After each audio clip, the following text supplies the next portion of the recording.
Magandang araw, ituturo ko ngayon yung paano mag-cartoon ng picture gamit ang Adobe Illustrator.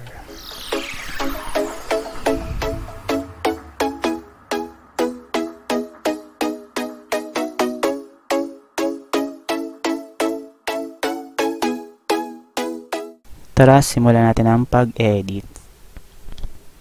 First, mag-create tayo ng artboard na ang size ay 1000 pixels by 1000 pixels. Dadrag natin yung picture sa artboard.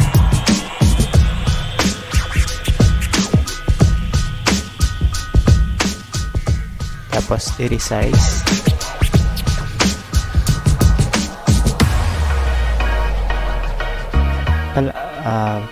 Baguhin natin yung opacity ng picture sa 70%. I-lock yung layer. Then, mag-add ng new layer at papangalanan siyang outline.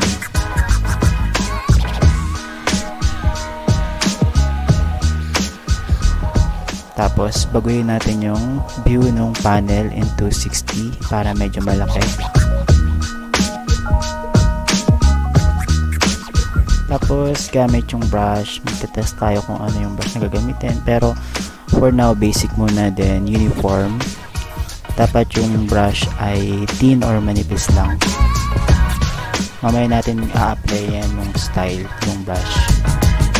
Kasi ang purpose natin is makapag-create lang ng outline ng picture.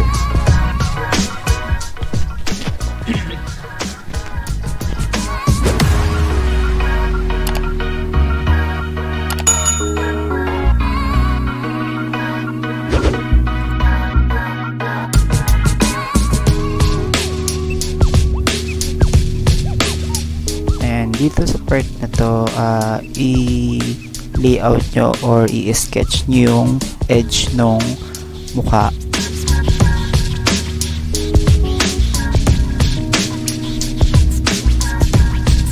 Ayan, gamit ng direct selection tool para maayos yung kung lampas ba siya or okay na.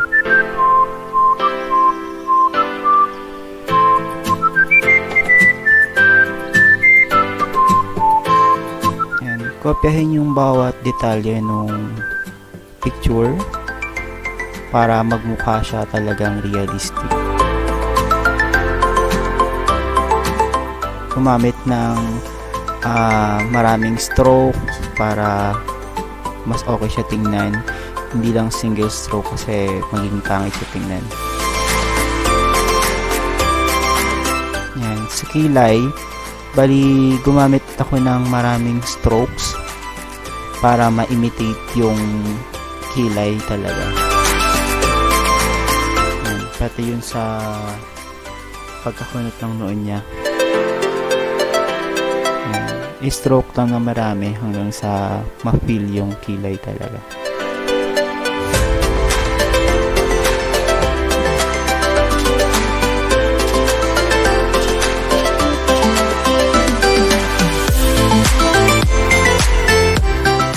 Enjoyin mo lang yung pag-i-sketch kasi nakaka-enjoy talaga siya. Kumbaga dito matatest yung patience mo sa sketching. Tsaka yung creativity mo. Dito naman sa balbas, nag-create ako ng ilang strokes lang tapos kinapi-paste ko lang siya sa pamagitan ng pag-click and drag. Kaya para mabilis. Pwede nyo rin siyang i-apply dun sa kilay or kung saan man. Tapos naggumawa ng tuldok-tuldok, then copy-paste na lang din para mas detailed yung balbas niya.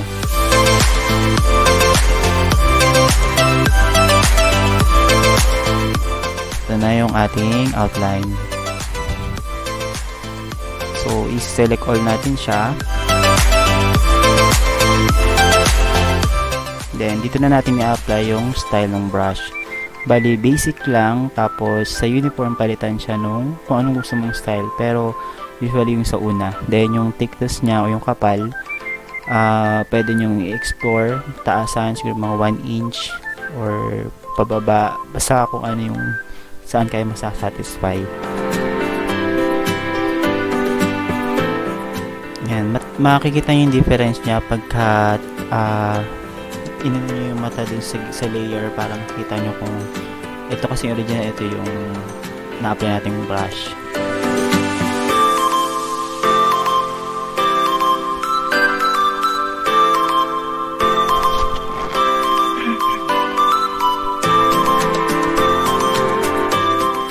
Ayan. Dito naman sa part na to, dapat yung mga line is walang butas. Kasi kapag may butas siya, pag nag-fill color tayo, mapapasukan niya ng kulay. So, mahirapan lalo. So, sa outline pa lang, dapat matrace na natin na walang butas. Para halimbawa, itong liig na to, ito lang yung kulay. Yung itong kwintas, ito lang yung kulay.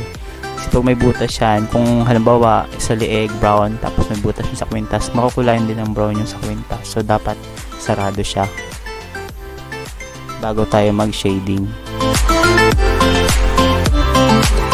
And so, sa pag-apply, sa pagsasara ng butas, gamit ka lang ng pencil tool para mas realistic siyang tingnan. Ayan, kinopy ko yung outline na yon para doon ako mag-apply nung shading. And select all lang siya, then object, tapos expand appearance, ulitin nyo lang siya ng 3 beses. Tapos unite, pathfinder. Pag walang pathfinder, punta lang sa window, hanapin yung pathfinder.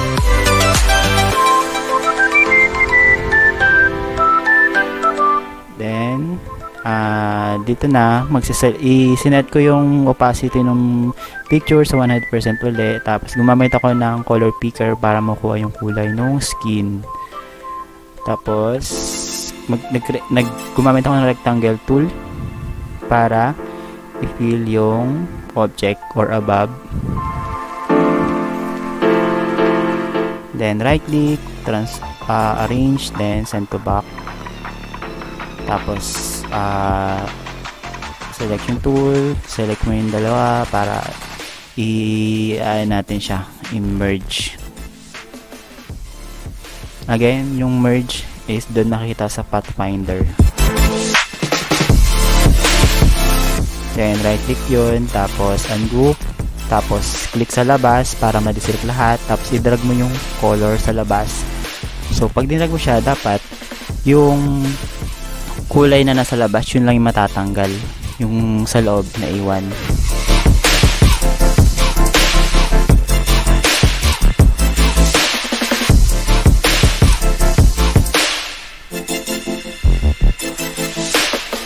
The next step na gagawin is select natin yung color ng outline, which is yung black. Tapos select, same, tapos fill color. Tapos select ulit natin yung black outline, then delete. Pagka inano natin siya, para siyang color film or negative. So yun na, rename na natin yung as base color. So pag in-view mo yung or in-off mo yung view nung sa upper layer, ang matitira lang is yung brown kasi wala yung outline. Dito na tayo magkukulay. Ayan. Sa mata, gumamit ako ng pencil tool, yung bilog sa gitna.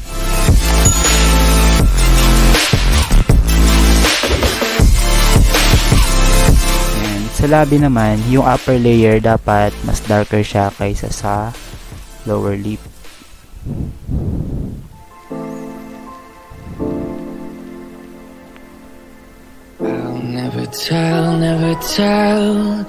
Tapos siya, i-test mo lang dun sa slider sa kaliwa yung kulay para ma-meet mo talaga yung kulay na gusto mo. Then dito sa step na to, in-apply natin yung tone or yung timpla ng kulay. So makita yun sa edit, tapos colors, tapos presets, tapos doon, basta may makita ko ng color doon, sundan mo na yung sa video.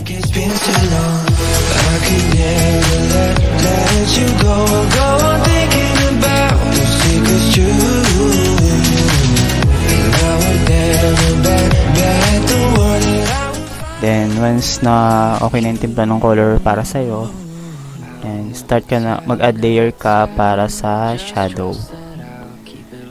Dito may, di ba, from base color na yung sa, sa skin niya, mag-create tayo ng 3: medium, lighter, darker, height. 4 pala, 4. So gumamit lang ako ng rectangle tool, tapos color picker para makuha yung base color. Then dito sa medium color, between siya ng dark at ng base. Then dito sa pangalawa, lighter, between medium and the base naman. Tapos yung number 3, darkest or pinaka dark, yung mga anino sa gilid-gilid. Then from base color, mag-create naman tayo ng 4 highlight. Ito yung mga sinag-sinag sa mukha or yung mga flare. Dito ang order niya is highlight 3, 1, 2. Ibig sabihin dark, medium, then lighter, tapos laging nasa ilalim yung base color. Then create ulit ako ng layer for shade 1 or medium.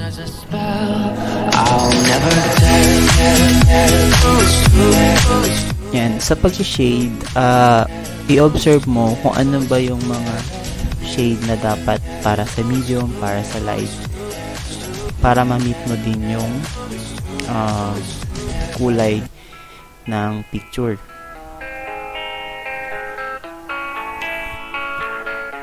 Yan, like sa ilalim ng ilong, medyo doon, madilim-dilim sa tingnan. Pag halimbawa yung shade na sa taas, yung ilaw pala, yung ilaw habang nasa taas. So meaning may shade doon sa ilalim.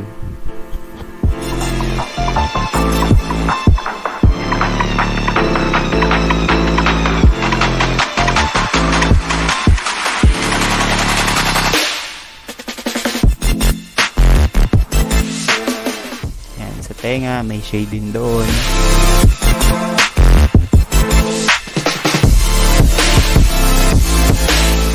Yan. Sa mata naman, medyo may shade din siya doon, at yung kulay na igagamitin natin is yung grayish violet para medyo buhay yung picture.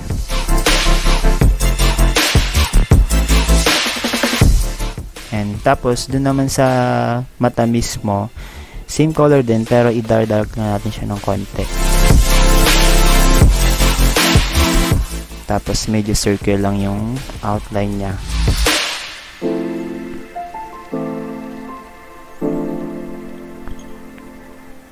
Yan, sa labi lalagyan din natin siya ng shade.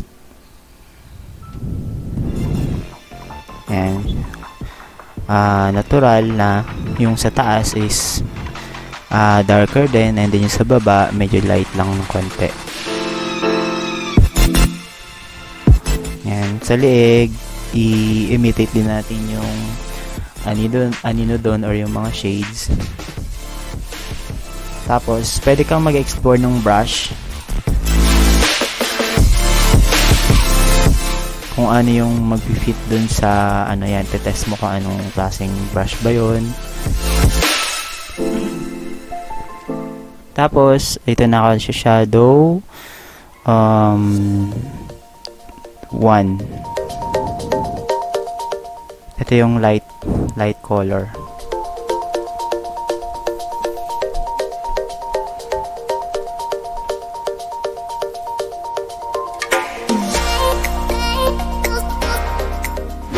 Light color siya bago mag-highlight, and medium.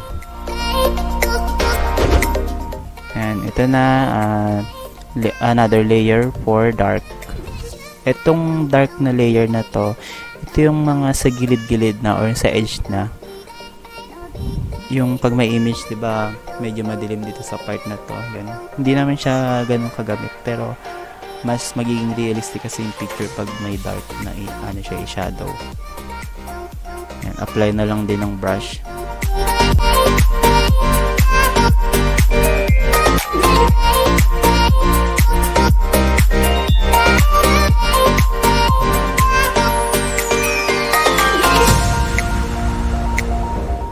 So, dinilit ko na yung mga tinest kong brush.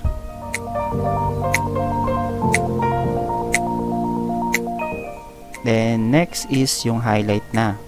Yun yung may sinag-sinag na tayo makikita. Or yung may makintab sa picture.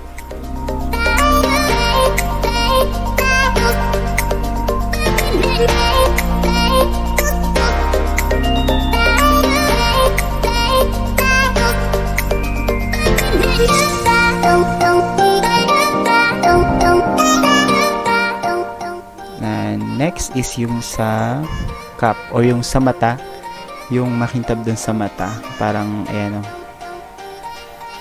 yan, lalagyan natin siya ng ganyan para magmukhang tunay yung mata niya. Tapos yung opacity niyan is babaan lang natin ng konti.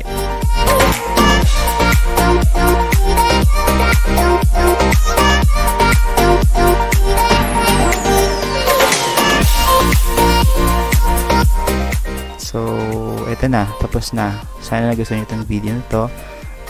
Please subscribe, like, and share this video para naman matuto din yung iba. Thank you!